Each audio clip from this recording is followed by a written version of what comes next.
아주 오랜 옛날 우리 옛 이야기. 여러분 안녕하세요. 오늘도 아주 오랜 옛날 이야기와 함께 해주셔서 진심으로 감사드립니다. 여러분은 누군가의 슬픔을 진심으로 들어준 적이 있으신가요? 오늘 여러분께 들려드릴 이야기는 깊은 산골 마을에 남편을 잃고 낡은 기와집에서 힘겹게 살아가는 과부 매화의 파란만장한 이야기랍니다. 매화에게 남은 것은 비가 새는 큰 기와집과 갚아야 할 빚, 그리고 함께 의지하며 살아가는 어린 조카뿐이었죠. 그러던 어느 비 내리는 밤, 아들을 찾아 헤매던 한 노파가 매화의 집을 찾아오게 되는데요. 그 노파의 방문을 시작으로 매화의 집에서는 믿을 수 없는 일들이 일어나게 되죠. 과연 매화의 기와집에는 어떤 비밀이 숨겨져 있었을까요? 지금부터 그 이야기를 들려드리겠습니다.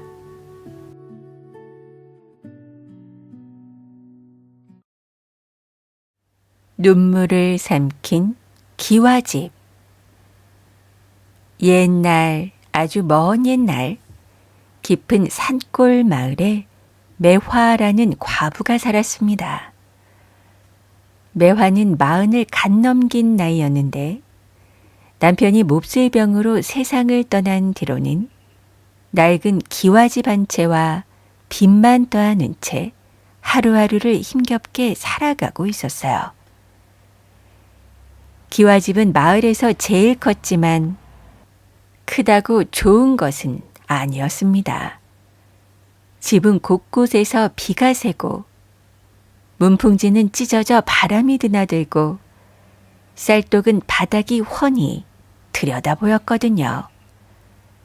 마을 사람들은 매화의 집 앞을 지나며 수군거렸어요. 아이고, 과부 혼자 살면서 저리 큰 집은 뭐에 쓴담? 팔아서 빚이나 갚지. 한편 매화의 집에는 보희라는 15살 조카가 함께 살았습니다. 먼 친척뻘 되는 아이였는데 어려서 부모를 잃고 갈 곳이 없어 매화의 집에 얹혀 살며 물을 깃고 밥을 짓고 바느질을 했어요. 보이는 말수가 적었지만 눈치가 빠르고 마음이 고운하였습니다. 비가 오는 날이면 말없이 새는 지붕 아래에 항아리를 받쳐 놓았고 매화가 한숨을 쉬면 슬그머니 따뜻한 숭늉 한 그릇을 내밀곤 했어요. 그러던 늦가을 어느 날 찬비가 종일 내렸습니다. 아침부터 매화집으로 빚쟁이가 찾아와 마루를 쾅쾅 두드리며 소리를 질렀죠. 사흘이요, 사흘. 사흘 안에 돈을 갚지 않으면 이 집 행랑채라도 뜯어가겠소. 빚쟁이가 돌아간 뒤 매화는 텅 빈 사랑방에 멍하니 앉아 있었습니다. 남편이 살아있을 적에는 늘 손님이 드나들던 방이었죠. 남편은 인정이 많은 사람이라 배고픈 나그네를 그냥 보내는 법이 없었고 가진 것을 아낌없이 나누어 주었어요. 그러다 정작 자기가 병들었을 때는 약값 한 푼 남아있지 않았죠. 매화는 남편이 죽기 전에 남긴 마지막 말을 떠올렸습니다. 여보, 집은 크진 않더라도 슬픈 사람이 잠시 쉬어갈 방 하나는 남겨두시오. 그때는 그 말이 원망스러웠어요. 남 좋은 일만 하다가 처자식은 빚더미에 앉혀놓고 떠난 사람이 죽음 마당에도 남 걱정이라니요. 매화는 입술을 깨물었습니다. 인정이 밥 먹여주나 착하게 살아봐야 남는 건 빚뿐이지. 그리고 그날 밤 빗소리에 섞여 누군가 대문을 두드리는 소리가 들렸어요. 문을 열어보니 대문 앞에 흠뻑 젖은 노파 하나가 서 있었습니다.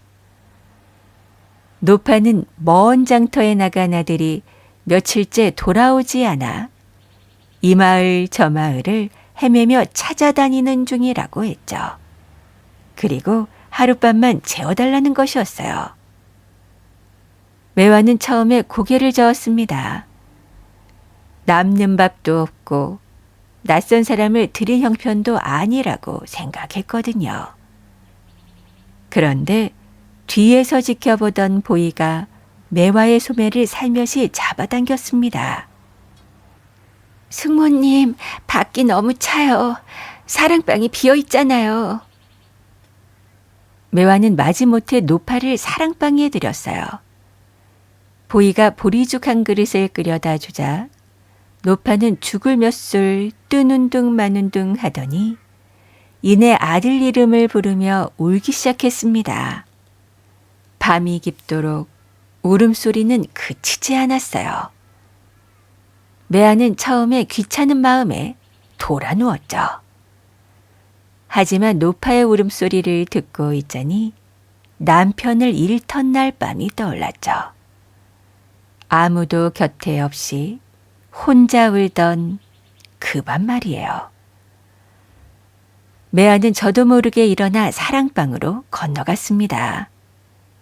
그리고 아무 말 없이 노파 곁에 앉아 노파의 마디 굵은 손을 잡아주었어요. 노파는 매화의 손을 붙들고 밤새도록 아들 이야기를 했고 매화는 고개를 끄덕이며 들어주었습니다. 결국 새벽녘에야 노파는 지쳐 잠이 들었고 날이 밝자 고맙다는 인사를 남기고 다시 아들을 찾아 길을 떠났어요. 그렇게 노파가 떠난 뒤 보이가 사랑방을 지우러 들어갔다가 갑자기 소리쳤습니다. 승모님, 이것 좀 보세요. 노파가 앉아 울던 방바닥 위에 콩알만한 흰 구슬 3알이 놓여 있었습니다. 매화는 노파가 떨어뜨리고 간 유리구슬이겠거니 생각했죠. 매화가 그 구슬을 주워 손바닥에 올려놓고 보니 아침 햇살을 받은 구슬은 뽀얗고 은은하게 빛나고 있었어요. 매화는 고개를 갸웃거리며 구슬을 장에 들고 나갔습니다. 장터의 보석상 늙은이는 구슬을 받아 들더니 돋보기를 대고 한참을 들여다보았어요. 그러다 보석상은 갑자기 손을 부들부들 떨며 말했죠. 아니 아주머니, 이거 어디서 났소? 이건 진주요, 진주. 그것도 바다에서도 보기 힘든 최상품이란 말이요. 매화는 그 말을 듣고 급한 마음에 진주 하나를 보석상에게 팔았습니다. 그 값이 어찌나 후한지 밀린 빚의 절반을 갚고도 쌀 2말과 약재까지 살 수 있었어요. 매화는 장바구니를 이고 돌아오는 내내 꿈을 꾸는 것만 같았습니다. 그날 저녁 반가운 소식이 마을에 돌았어요. 노파의 아들이 살아 돌아왔다는 것이었습니다. 산길에서 발을 헛디뎌 다리를 다치는 바람에 움직이지 못하고 있었을 뿐이었죠. 매화는 남은 진주 2알을 품에 넣고 노파를 찾아갔습니다. 어르신께서 놓고 가신 구슬을 가지고 왔습니다. 제 상황이 위급한지라 급한 마음에 구슬 하나를 제멋대로 팔아버렸지요. 너무도 죄송합니다. 매화의 말에 노파는 어리둥절해하며 매화를 바라보았어요. 아니, 그게 무슨 소리요? 구슬이라니. 나는 구슬을 본 적도 가진 적도 없으이. 그러니 그 댁에 있던 구슬은 내 것이 아니요. 노파의 말에 매화는 이것이 어찌된 영문인지 어리둥절하였어요. 하지만 이 구슬이 노파와 분명 연관이 있을 것이란 생각이 들었죠. 어르신, 그럼 이 구슬 하나는 아드님 다리 고치는 데 쓰시고 하나는 훗날을 위해 잘 간직하십시오. 매화의 말에 노파는 매화의 손을 붙잡고 뜨거운 눈물을 흘렸습니다. 매화는 집에 돌아오자마자 보이와 함께 사랑방 바닥을 살펴보았어요.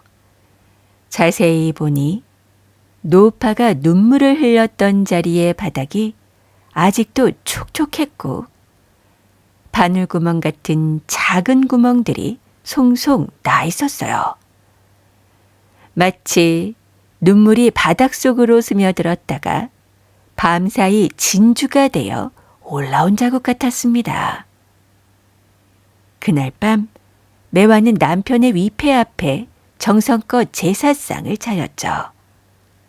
그리고 불어 눈물을 흘려보려 애썼습니다. 혹여 자신의 눈물이 진주로 변하면 빚을 다 갚을 수 있지 않을까 하는 생각 때문이었어요. 하지만 아무리 쥐어짜봐도 눈물은 나오지 않았습니다. 매화는 문득 서글퍼졌어요. 내가 남편 죽고 3년 만에 이제야 울래야 울 수도 없는 사람이 되었구나. 그리고 그날 밤 매화는 오래도록 잠을 이루지 못했습니다. 그 뒤로 매화는 마을에서 마음고생하는 사람들을 자신의 사랑방으로 청하기 시작했어요. 따뜻한 차 한 잔을 내놓고 이야기를 들어주겠다는 것이었습니다. 겉으로는 외로운 사람들을 위로한다는 명분이었지만 마음 한구석 진주에 대한 기대가 숨어 있었어요.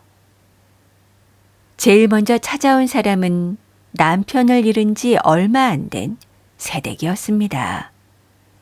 그 다음에는 병든 딸 걱정에 밤잠을 못 이루는 늙은 아버지가 왔고 과거 시험에 내리 3번을 떨어진 젊은 선비도 왔어요. 사람들의 사연을 하나하나 듣다 보니 매화는 어느새 저도 모르게 마음이 아파오는 것이었습니다. 새댁의 이야기엔 자기 처지가 겹쳐 함께 눈시울을 붉혔고 병든 딸을 둔 아버지에게는 장에서 사온 약재를 나누어 주었어요. 낙방한 선비에게도 따뜻한 위로의 말을 전했습니다. 선비님, 3년 공부에 안 되면 4년 공부하면 되지요. 우물도 깊이 파야 물이 나오는 법이랍니다. 그리고 놀라운 일은 사람들이 울고 웃으며 돌아간 밤이면 사랑방 바닥에 어김없이 작은 진주가 한두 알씩 돋아났어요. 매화는 진주를 팔아 절반은 사연의 주인들을 도왔고 나머지 절반으론 새는 지붕을 고치고 쌀독을 채워갔습니다. 그리고 매화의 사랑방 소문은 마을에 금세 퍼져나갔죠.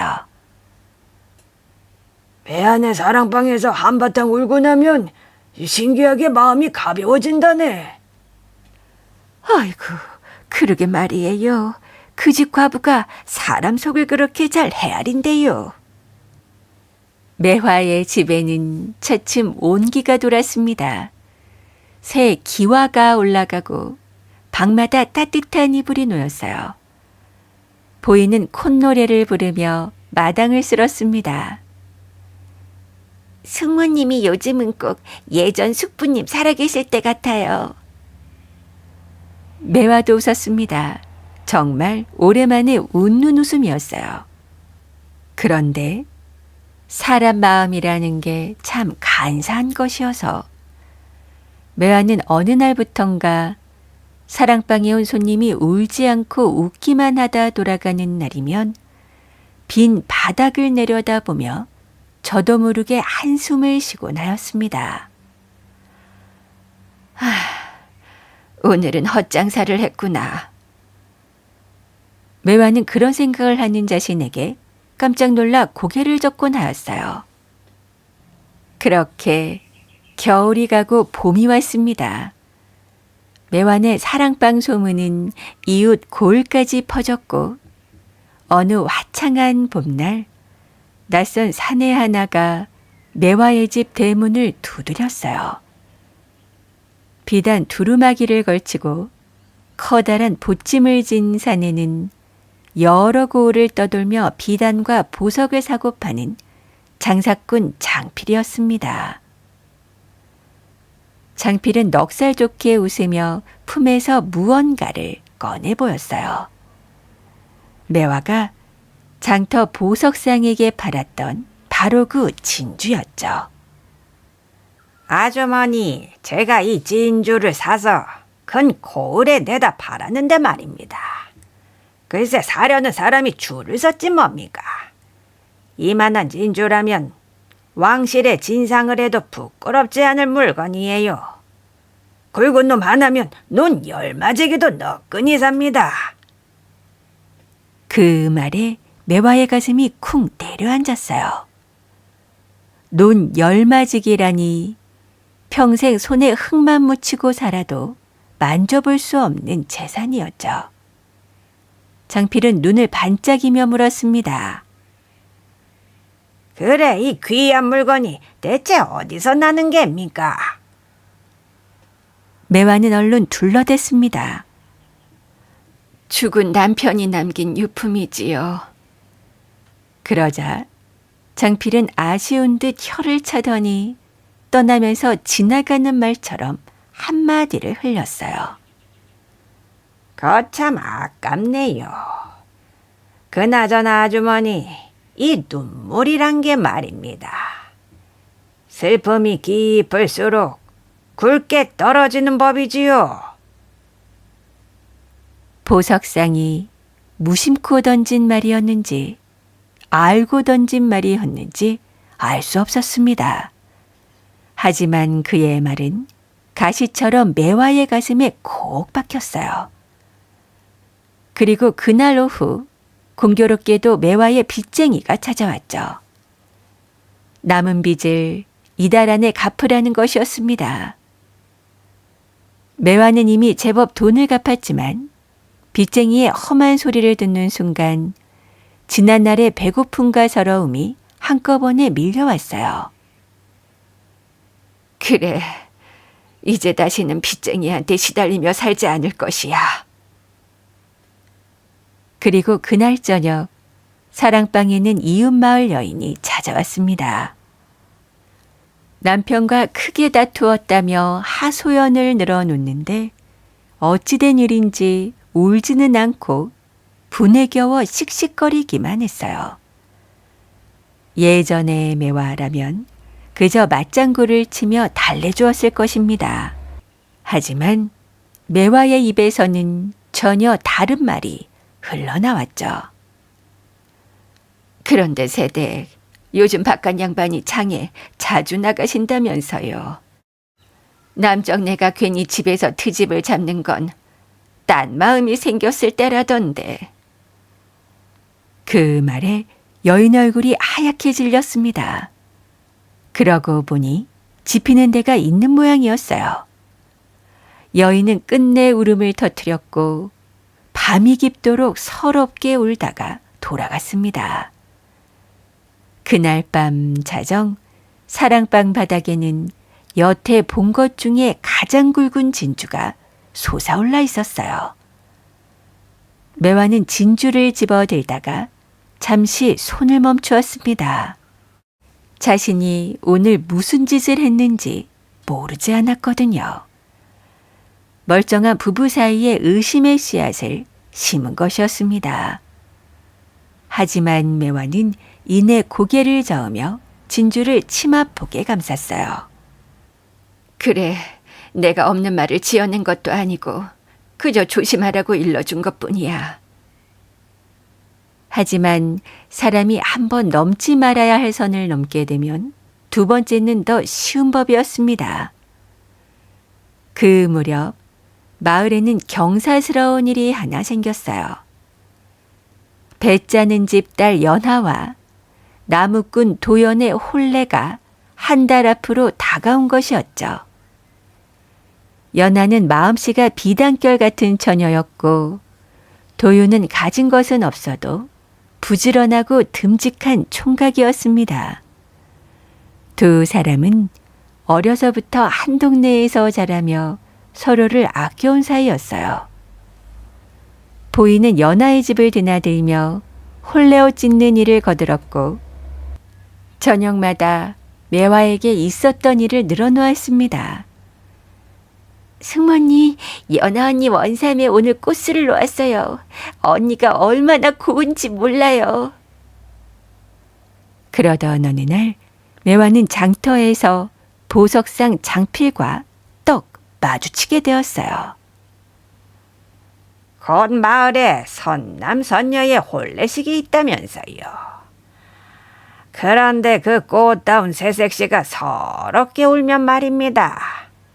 그 눈물은 얼마나 굵을까요?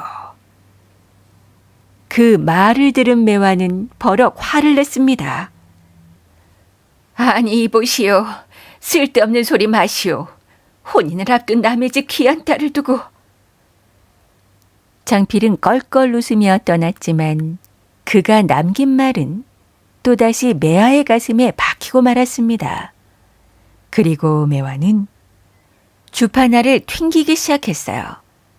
남은 빚을 갚고 논을 사고 다시는 아무에게도 업신여김을 당하지 않으려면 굵은 진주가 몇 알은 더 있어야 했어요. 그래, 혼인이야 좀 늦어지면 어때? 젊은 사람들 일이란 게 틀어졌다가도 다시 붙는 법이지. 매화는 그렇게 스스로를 속이고 며칠 뒤에 끝내 해서는 안 될 일을 저지르고 말았습니다. 매화는 언문을 아는 사람에게 삭스를 주고 편지 2통을 쓰게 했습니다. 도윤에게 가는 편지에는 연화가 읍내 부잣집 아들과 혼인을 하려고 뒤로 말을 넣고 있다는 거짓말을 전했고, 연화에게 가는 편지에는 도윤이 가난한 살림에 처자식 먹여 살릴 자신이 없어 마을을 뜨려 한다는 거짓말을 전했어요. 편지는 각각 떠돌이 박물장수의 손을 거쳐 전해졌죠. 젊은 사람들이 서로 찾아가 한마디만 물었더라면 금방 풀렸을 일이었습니다. 하지만 도윤은 자존심이 강한 사내였어요. 연하가 부잣집으로 가려 한다는 말에 가슴이 무너져 내렸지만 붙잡고 매달리는 것은 사내 체면이 아니라고 생각했죠. 그리고 연화는 연화대로 버림받았다는 생각에 문밖 출입도 못하고 알아눕게 되었어요. 매화는 시치미를 뚝 떼고 연화를 찾아갔습니다. 아이고, 이를 어쩌나. 새색시될 사람이 이게 무슨 꼴이야. 우리 집에 가서 어디 속 시원히 이야기나 하세. 그날 밤 매화네 사랑방에서 연하는 밤이 새도록 울고 또 울었습니다. 아주머니, 가난해도 함께 견디자던 그 말이 모두 거짓이었나 봅니다. 매화는 연하의 등을 쓸어주었어요. 입으로는 달래는 말을 하면서도 눈은 연하의 눈물이 바닥으로 떨어지는 자리를 쫓고 있었죠. 한 방울, 두 방울, 매화는 속으로 눈물의 수를 세고 있었습니다.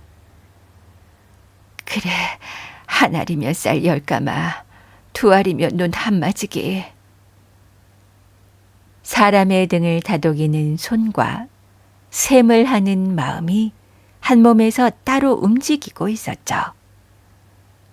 그날 밤 사랑방 바닥에서는 엄지손가락만한 진주 한 알이 솟아올랐어요. 여태 나온 것 중 가장 크고 영롱한 진주였습니다. 그런데 등잔불에 비추어 보니 진주 한가운데에 깨알만한 검은 점이 박혀 있었어요. 마침 방에 들어오던 보이가 그것을 보고 몸을 떨었습니다. 승모님, 저 점이 꼭 사람 눈동자 같아요. 어쩐지 무서워요. 매화는 코웃음을 쳤습니다. 옥에도 티가 있는 법이다. 쓸데없는 소리 말고 가서 자거라. 다음 날 아침 도윤이 지게 하나만 지고 마을을 떠났다는 소식이 들려왔습니다. 연하는 그 소식을 듣고 몸져 누웠고 홀레옷은 장롱 깊숙이 들어간 채 다시 나오지 못했어요. 한편 매화는 그 큰 진주를 장필에게 팔아 남은 빚을 모두 갚고 마을어귀의 기름진 논까지 사들였습니다. 마을 사람들은 고개를 갸웃거렸어요. 거참 이상한 일일세. 아니 그 집 가부가 무슨 수로 저리 갑자기 부자가 되었을꼬? 하지만 매화는 거기서 만족하지 못했습니다. 곳간에 쌀이 쌓일수록 그것을 잃을지도 모른다는 두려움도 함께 쌓여갔거든요. 가난이 무서워 시작한 일이었지만 부자가 된 뒤에는 그 재산을 잃을까 두려움이 거저만 갔죠. 그 무렵 마을에는 또 하나의 걱정거리가 있었습니다. 홀어머니를 모시고 사는 만석과 만복 형제의 아버지가 세상을 떠나면서 논을 남겼는데 그 유언장을 두고 말이 많았어요. 유언장에는 형제가 논을 반씩 나누어 가지라고 적혀 있었죠. 형 만석은 신중했지만 욕심이 많았고 아우 만복은 정이 많았지만 성미가 불같았습니다. 형제는 그를 잘 몰라 마을에서 유언장을 맡아줄 믿어온 사람을 찾고 있었어요. 그리고 그 유언장은 매화의 손에 맡겨지게 되었죠. 사람 속을 잘 헤아려 준다는 소문 덕에 마을에서는 매화만큼 믿어온 사람이 없다고 생각한 거예요. 매화는 등잔불 아래에서 유언장을 펼쳐놓고 밤새 고민을 하다 결국 삭슬 주고 글씨를 본떠 유언장의 내용을 슬쩍 고치고 말았습니다. 형 만석에게 논의 대부분을 준다는 내용으로 바꾼 것이었어요. 그것으로도 모자라 매화는 만석을 찾아가 귓속말을 했습니다. 이건 자네만 알고 있게. 요 전날 밤에 만복이가 우리 집 탐을 넘으려 하더군. 아무래도 유언장을 훔쳐 제 마음대로 고치려던 게 아닌가 싶다오. 드디어 유언장이 공개되던 날 마을마당은 삽시간에 아수라장이 되었습니다. 만복은 아버지가 그럴 리 없다며 유언장이 가짜라고 소리쳤고 만석은 아우가 도둑질까지 하려 했다며 맞받아쳤어요. 형제는 사람들이 보는 앞에서 멱살을 잡고 뒹굴었죠. 그날로 형제는 한 마을에 살면서도 서로 얼굴을 돌리는 원수가 되고 말았습니다. 가장 애가 타는 것은 두 아들을 지켜보는 늙은 어머니였어요. 어머니는 큰아들 집과 작은아들 집을 오가며 빌다시피 화해를 청했지만 아무도 어머니의 말을 듣지 않았습니다. 매화는 때를 놓치지 않고 어머니를 찾아갔죠. 아이고 형님 속을 누가 알겠습니까? 우리 집에 오셔서 속에 쌓인 것이나 다 풀어놓으십시오. 그날 밤 사랑방에서 노모는 죽은 남편의 낡은 담뱃대를 품에 안고 밤새 통곡했습니다. 아이고 영감, 내가 자식을 잘못 키웠소. 형제가 원수가 되는 꼴을 보자고 내가 여태 살았단 말이요. 이튿날 새벽 사랑방 문을 연 매화는 그 자리에 얼어붙었습니다. 바닥에 수십 알의 진주가 쏟아져 굴러다니고 있었거든요. 노모의 눈물 한 방울 한 방울이 모두 진주가 된 것이었습니다. 매화가 진주를 쓸어 담는데 진주끼리 부딪히며 나는 소리가 어쩐지 사람이 이를 딱딱 떨며 우는 소리처럼 들렸어요.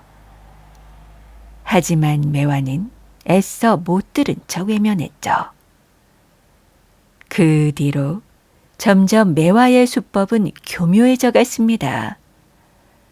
며느리가 시어머니 흉을 보더라는 말을 재현해 고부 사이를 갈라 놓았고 장사길을 떠난 남편이 객사했다는 헛소문을 퍼뜨려 그의 아내를 울렸어요. 둘도 없는 벗 사이에는 가짜 편지를 넣어 의를 끊어 놓았고 잃어버린 은가락지를 남의 방에 몰래 숨겨두어 애먼 사람에게 도둑 누명을 씌우기도 했습니다. 그렇게 상처 입은 사람들은 하나같이 매화의 사랑방을 찾아와 울었죠.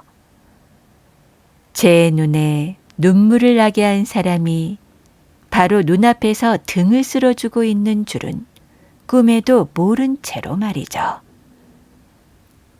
마음껏 우세요. 제가 다 들어드리겠습니다. 매화의 입에서는 꿀 같은 말이 흘러나왔지만 그녀의 머릿속에서는 그날 밤 나올 진주의 크기를 셈하는 주파날 소리만 달그락거렸어요. 이제 매화의 곳간에는 진주를 담은 항아리가 줄줄이 늘어섰습니다. 매화는 비단 옷을 겹겹이 지어 입고 금비녀를 꽂고 부엌일을 할 계집종과 마당새까지 들였어요. 겉으로 보기에 매화의 기와집은 고을원님 댁 부럽지 않게 번듯해졌습니다. 그런데 참으로 이상한 일이 하나 생겼죠. 그 좋은 집이 갈수록 추워지는 거예요. 특히 사랑방은 장작을 아무리 넣어도 아랫목이 미지근하다가 금세 식어버렸습니다. 한여름에도 사랑방에 들어서면 서늘한 기운이 목덜미를 스쳤죠. 밤이 깊으면 더 이상한 일이 벌어졌어요. 곳간의 진주 항아리 쪽에서 가느다란 소리가 새어나오는 것이었습니다. 흐느끼듯 웅얼거리는 듯한 소리였죠. 매화는 바람소리나 쥐가 드나드는 소리라고 여겼습니다. 하지만 어느 날 밤 보이가 곳간 앞을 지나다가 그 소리를 듣고는 그 자리에 주저앉고 말았어요. 그 소리는 그동안 사랑방에서 눈물을 흘린 사람들의 곡소리가 가득했기 때문이었습니다. 이럴 수가, 진주에 울었던 사람들의 목소리가 갇혀 있구나. 보이는 그날 밤 잠을 이루지 못했어요.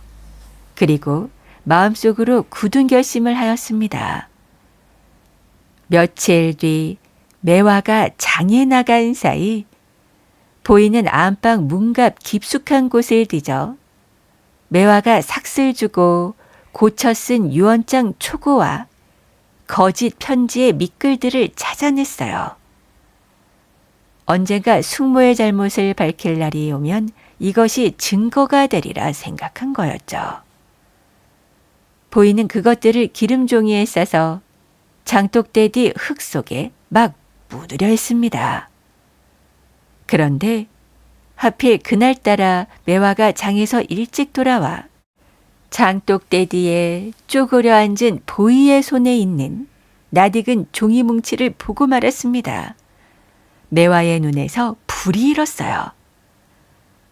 아니 내 인연, 부모 없는 것을 거두어 먹이고 입혔더니 은혜도 모르고 내 물건에 손을 대. 보이는 종이 뭉치를 등 뒤로 감춘 채 매화 앞에 무릎을 꿇었습니다. 숙모님 제발 정신 차리세요. 연아 언니가 어찌 되었는지, 만석이네 어머님이 어찌 되었는지 다 보셨잖아요. 이러다가는 숙모님도 망가지십니다. 하지만 보이의 말이 매화의 귀에 들어갈 리 만무했습니다. 매화의 눈에는 그저 제 밥그릇을 깨트리려는 배신자로만 보일 뿐이었으니까요. 매화는 손을 들어 보이의 뺨을 후려쳤습니다. 배고픈 시절을 벌써 잊었느냐. 착한 마음으로는 쌀 한 톨도 생기지 않는다. 당장 이 집에서 나가거라. 보이는 뺨을 감싸준 채 사랑방 바닥에 주저앉아 흐느꼈습니다. 숙모님, 저는 숙모님을 제 어머님처럼 섬기고 모셨습니다.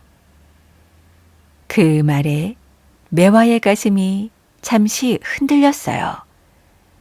남편을 잃고 홀로 알아눕던 밤, 이마에 물수건을 얹어주던 조그만 손이 떠올랐거든요. 그런데 바로 그 순간 매화의 눈길이 저도 모르게 아래로 흘러내렸어요. 보이의 눈물이 사랑방 바닥으로 뚝뚝 떨어지고 있었기 때문이었습니다. 한 방울, 두 방울. 매화는 그 눈물의 수를 세고 있는 자신을 발견하게 되었죠. 보이도 그 시선이 어디에 가 있는지 알아차릴 수 있었어요. 보이는 눈물을 닦고 천천히 일어섰습니다. 그 얼굴은 더 이상 어린아이의 얼굴이 아니었어요. 이제 제 눈물까지 가져가시려고요? 매화는 아무 대답도 하지 못했습니다. 보이는 그 길로 작은 보따리 하나만 챙겨들고 집을 나갔어요. 매화는 끝내 그런 보이를 붙잡지 않았습니다. 그리고 그날 밤 사랑방 바닥에는 여태 본 적 없이 맑고 커다란 진주 한 알이 솟아올랐죠. 그런데 자세히 보니 진주의 절반이 먹물을 들인 듯 검게 물들어 있었어요. 매화가 진주를 잡으려고 손을 뻗는 순간 불에 댄 것처럼 손끝이 화끈거렸습니다. 매화는 소스라치게 놀라 손을 움츠렸어요. 그리고 그제야 처음으로 무언가 되돌릴 수 없는 선을 넘어버렸다는 서늘한 두려움이 등줄기를 타고 올라왔습니다. 그날 밤 매화는 오랜만에 죽은 남편의 꿈을 꾸었어요. 남편은 사랑방에 등을 보이고 앉아 있었는데 아무리 남편의 얼굴을 보려 해도 그 얼굴이 보이지 않았습니다. 매화가 다가가자 남편은 바닥에 흩어진 진주들을 손가락으로 가리키며 물었죠. 여보, 이것이 사람들의 눈물이요? 아니면 당신의 마음이요?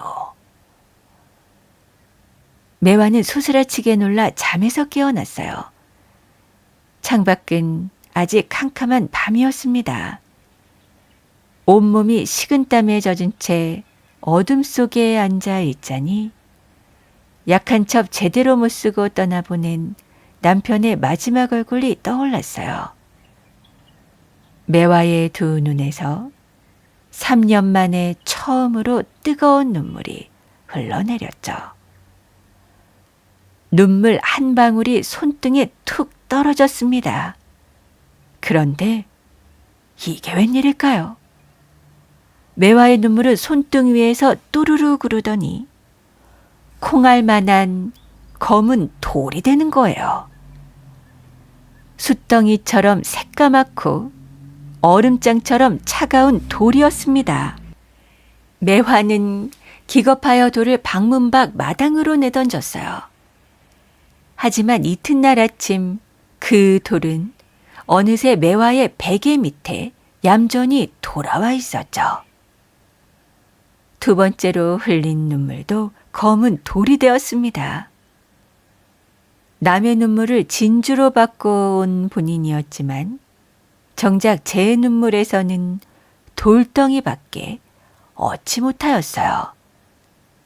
그리고 그 검은 돌은 밤이 지날 때마다 조금씩 자랐습니다. 콩알만 하던 것이 밤톨만해지고 밤톨만 하던 것이 주먹만해졌어요. 더 무서운 것은 돌의 표면이었습니다. 달빛이 비치면 돌 위로 희미한 얼굴들이 번갈아 떠올랐어요. 서럽게 우는 연하의 얼굴, 마을을 떠난 도윤의 얼굴, 멱살을 잡고 뒹굴던 만석과 만복의 얼굴, 그리고 집을 떠나던 보이의 얼굴까지 말이죠. 매화는 돌을 없애려고 별짓을 다 해보았습니다. 우물에 던져도 보고 뒷산에 깊이 묻어도 보고 망치로 내리쳐 산산조각을 내보기도 하였어요. 하지만 소용없었습니다. 우물에 던진 돌은 이튿날 마루 밑에서 솟아났고 산에 묻은 돌은 베개 밑으로 돌아왔으며 망치로 깨트린 조각들은 하나하나가 다시 자라나 돌의 수만 늘려놓았어요. 그 사이 곳간에서도 변고가 일어났습니다. 진주 항아리들이 놓인 바닥을 뚫고 검은 돌들이 마치 굳은 날 버섯 돋듯 스멀스멀 올라오기 시작한 거예요. 매화는 지푸라기라도 잡는 심정으로 마을 끝에 사는 정노인을 찾아갔습니다. 정노인은 대대로 기와를 굽는 늙은이였는데 매화의 기와집을 지은 기와장이의 후손이었어요. 어르신, 우리 집에 대해 아시는 것이 있으면 말씀 좀 해주시오. 정노인은 처음에는 모른다며 고개를 저었습니다. 그러다 매화의 손등에 번진 검버섯 같은 얼룩을 보더니 낯빛이 변했어요. 노인은 말없이 매화를 따라 나섰습니다. 그리고 사다리를 놓고 지붕 위로 올라 가장 높은 용마루의 기와 한 장을 조심스레 내렸어요. 기와 안쪽에는 오래된 글귀가 새겨져 있었죠. 들어준 눈물은 빛이 되고 팔아넘긴 눈물은 돌이 된다. 흩어진 인연을 잊지 않으면 돌은 주인의 마음을 집어삼키리라. 정노인은 낮은 목소리로 옛 이야기를 들려주었습니다. 아주 오래전에 이 집에는 딸을 잃은 기와장이가 살았는데 억울한 누명을 쓴 딸의 말을 들어주지 않은 것을 평생 후회하며 밤마다 사랑방에서 울었다는 거예요. 그러던 어느 날 지나가던 노승이 하룻밤 묵으며 그 사연을 듣고는 눈물이란 진심으로 들어주는 이 앞에서는 사람을 살리는 보물이 되지만 남의 눈물을 탐하는 자에게는 돌이 되어 돌아온다는 말을 남겼다고 했습니다. 기와장이는 그 말을 잊지 않으려고 용마르 기와 안쪽에 그 글귀를 새겼다는 것이었죠. 매화는 떨리는 목소리로 물었어요. 그럼 제가 이제 어찌해야 할까요? 진주를 몽땅 내다버리면 되는 겁니까? 정노인은 고개를 저었어요. 진주를 버리는 것은 네가 얻은 것을 버리는 일일 뿐 네가 빼앗은 것을 돌려주는 것은 아니지. 그 사람들에게 돈을 나누어 주면요. 돈으로 깨진 마음을 살 수 있었다면 애초에 눈물이 진주가 될 까닭도 없었을 것이야. 정노인은 매화의 눈을 똑바로 보며 말했습니다. 자네 입으로 거짓을 밝히고 자네의 발로 갈라진 사람들을 찾아가 인연을 다시 이어야 할 걸세. 그 말에 매화는 뒷걸음질을 쳤습니다. 그리 했다가는 재산은 물론이요, 마을에서 얼굴을 들고 살 수조차 없을 테니까요. 그날 밤 매화는 몰래 짐을 꾸렸어요. 진주 항아리들을 수레에 싣고 아무도 모르는 먼 고을로 달아날 작정이었습니다. 장필에게 같이 떠나자고 기별을 넣었지만 약삭 빠른 장필은 벌써 주랭랑을 놓은 뒤였어요. 새벽 닭이 울기 전 매화는 수레를 끌고 대문을 나서려 했습니다. 그런데 바로 그때였어요. 우지끈 소리와 함께 땅바닥이 갈라지더니 검은 돌들이 솟아올라 수레바퀴를 꽉 붙들었습니다. 뒤이어 곡간벽이 쩍쩍 갈라지며 진주 항아리들이 와르르 쏟아지기 시작했어요. 진주들이 땅에 닿는 순간 진주 하나하나에서 울음소리가 터져 나왔습니다. 매화가 울린 모든 사람의 목소리가 한꺼번에 마당을 가득 채웠어요. 검은 돌은 삽시간에 기둥을 타고 오르고 기와를 밀어내며 집을 뒤덮었고 매화는 사랑방 안에 갇히고 말았습니다. 돌벽 너머로 죽은 남편의 목소리가 들려오는 듯했어요. 가난이 당신을 이렇게 만든 것이 아니요. 가난해질까 두려워한 당신 마음이 당신을 이렇게 만든 것이요. 매화는 울부짖으며 핑계를 대기 바빴어요. 남편의 병 때문이었고, 빚쟁이의 모욕 때문이었고, 배고픔 때문이었다고 말이죠. 하지만 핑계를 대면 될수록 검은 돌은 더 빨리 자라 방안을 좁혀왔습니다. 숨이 막혀오는 어둠 속에서 매화는 마침내 무릎을 꿇고 토해내듯 말했죠. 제 잘못입니다. 아무도 나에게 사람들을 울리라고 하지 않았습니다. 이 모든 것이 제 욕심과 탐욕이었습니다. 매화가 말을 마치자 신기하게도 돌이 더 이상 자라지 않고 뚝 멈추었어요. 좁은 틈으로 새벽빛 한 줄기가 스며들었죠. 매화는 그 빛을 바라보며 이제 자신이 무엇을 해야 하는지 비로소 깨달을 수 있었습니다.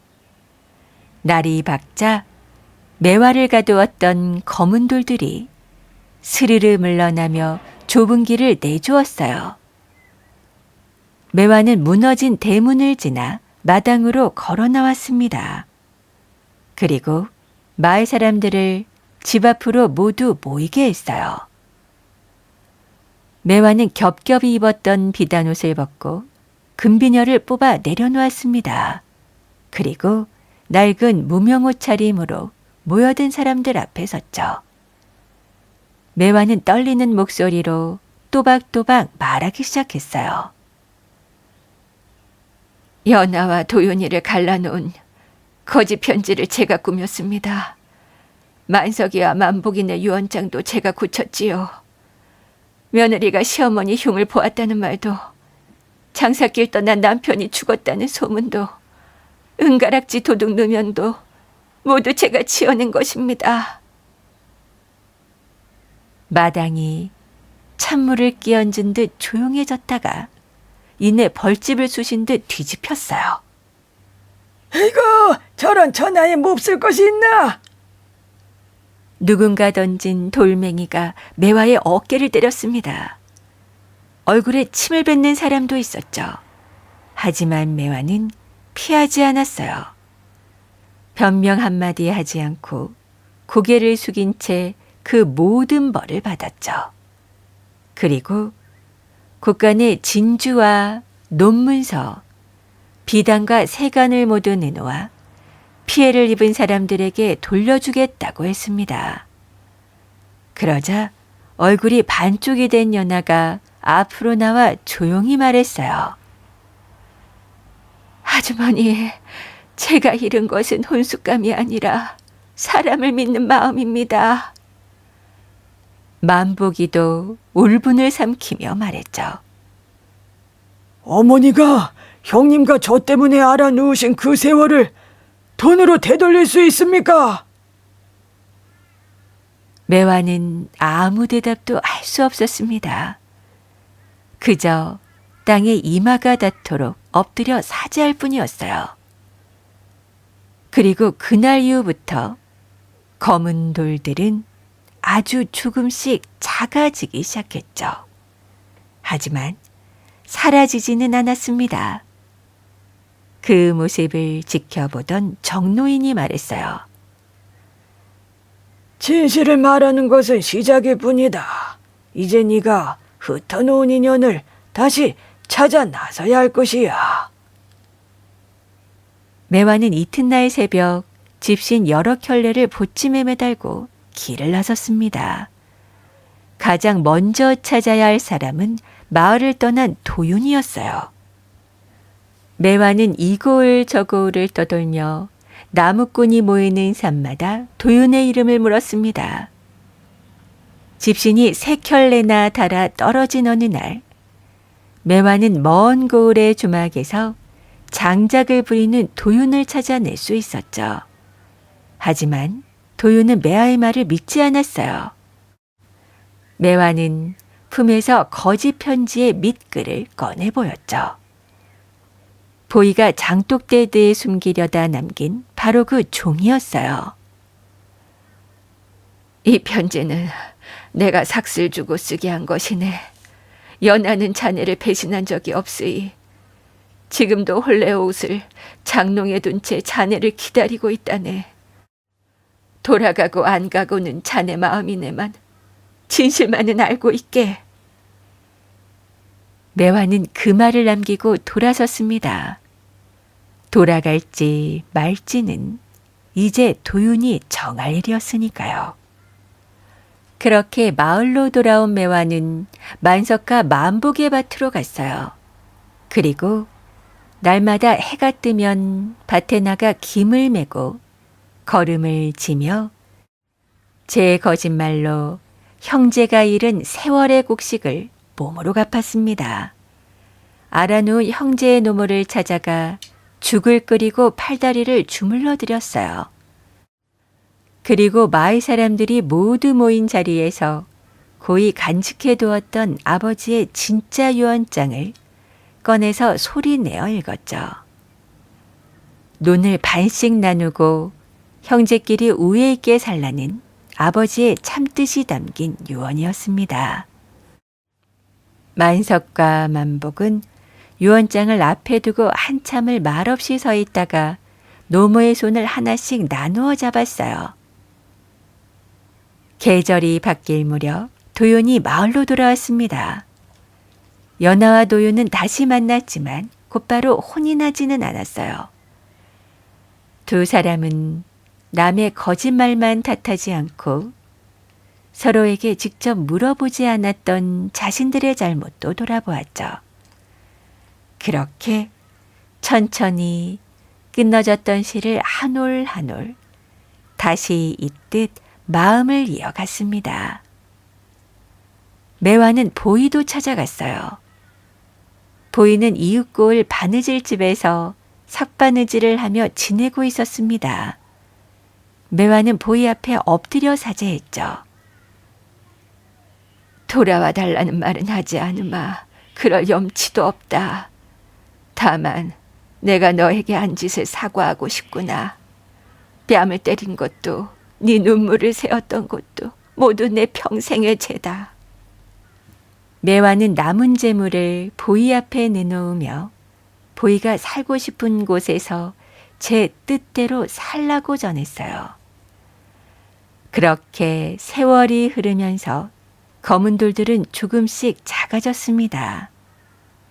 하지만 끝내 모두 사라지지는 않았죠. 세상에는 아무리 애를 써도 되돌릴 수 없는 상처가 있는 법이니까요. 매화는 남은 검은 돌들을 대문 밖으로 옮겨 길바닥에 나란히 박았어요. 그리고 날마다 그 돌을 밟고 드나들었습니다. 발바닥에 닿는 차가운 감촉으로 제 잘못을 하루도 잊지 않기 위해서였어요. 세월이 흘러 무너졌던 기와집은 다시 세워졌고 사랑방도 예전처럼 문을 열었습니다. 하지만 매화는 더 이상 손님의 눈물을 기다리지 않았고 밤이 되어도 바닥을 살피지 않았어요. 그저 배고픈 사람에게는 밥을 내주고 서러운 사람에게는 귀를 내주며 하루하루를 살았습니다. 그러던 어느 눈 내리는 겨울밤이었죠. 길을 잃은 어린아이 하나가 매안의 대문을 두드렸어요. 장에 갔다가 어머니의 손을 놓친 아이였습니다. 매화는 아이를 사랑방 아랫목에 앉히고 따뜻한 죽을 먹였어요. 아이는 죽 한 그릇을 비우고 나더니 어머니가 보고 싶다며 훌쩍훌쩍 울기 시작했습니다. 매화는 아이를 무릎에 앉히고 등을 토닥이며 밤새 이야기를 들어주었죠. 이튿날 아침 아이가 울다 잠든 자리에는 작은 진주 한 알이 놓여 있었어요. 오랜만에 보는 티끌 하나 없이 맑은 진주였습니다. 예전의 매화라면 누구보다 먼저 달려들어 집어들었을 터였어요. 하지만 매화는 진주를 창가에 그대로 둔 채 아이의 손을 잡고 어머니를 찾아 눈길을 나섰습니다. 아이가 어머니 품에 안기는 것을 보고 매화가 집으로 돌아왔을 때 창가에는 아침 햇살이 들고 있었어요. 햇살을 받은 진주는 천천히 녹아 맑은 물방울이 되었고 물방울은 창틀을 타고 흘러 마당의 흙 속으로 스며들었죠. 그리고 봄이 오자 바로 그 자리에 작은 매화나무 싹이 파릇하게 돋아났습니다. 그 뒤로도 기와집 사랑방에서는 많은 사람이 울고 갔지만 진주를 찾는 사람은 아무도 없었어요. 사람들은 비로소 알게 되었습니다. 눈물이 보물이 되는 때는 그것을 팔 수 있을 때가 아니라 누군가 진심으로 들어줄 때라는 것을요. 그리고 자라난 매화나무는 해마다 이른 봄이면 눈 속에서 제일 먼저 꽃을 피워 지나는 사람들의 마음을 맑게 씻어주었답니다.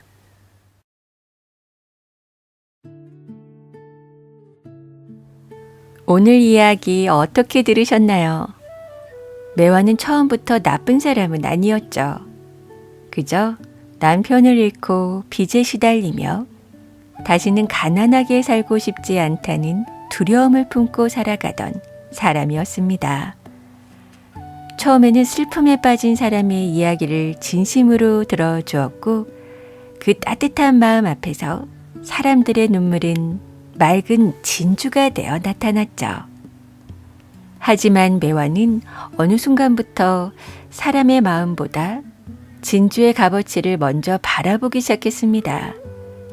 누군가 울지 않으면 아쉬워했고 또 마침내 더 큰 진주를 얻기 위해 거짓말로 사랑하는 사람들을 갈라놓고 가까운 가족과 이웃까지 원수로 만들었으니까요.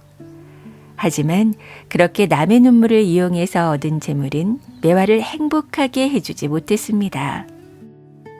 우리는 오늘 이야기에서 욕심이라는 것이 처음부터 거대한 모습으로 우리를 찾아오는 것이 아니라는 사실을 알게 되는 것 같습니다. 메아도 처음에는 가난을 벗어나고 싶은 마음에 조금 더 편안하게 살고 싶은 바람에 시작을 했던 것이었고, 하지만 그 욕심을 스스로 합리화하기 시작하자 어느새 사람의 아픔까지 자신의 이익을 위한 수단으로 여기게 되었으니까요. 그리고 뒤늦게 메아가 잘못을 인정했지만 잘못을 인정하는 것만으로 모든 일이 끝나는 것은 아니었습니다. 메와는 자신이 갈라놓은 사람들을 직접 찾아다니고 재산과 수고를 내놓으며 오랜 시간 잘못을 갚아나가야 했습니다. 오늘 이야기를 통해 누군가의 아픔을 함부로 판단하거나 이용하지 않고 진심으로 귀 기울이는 마음이 얼마나 소중한지 다시 한번 생각할 수 있었던 시간이었습니다. 오늘도 끝까지 함께 해주셔서 진심으로 감사드리고요. 저는 더 따뜻하고 깊이 있는 이야기로 여러분 곁에 다시 찾아오겠습니다. 오늘도 편안한 밤 되세요.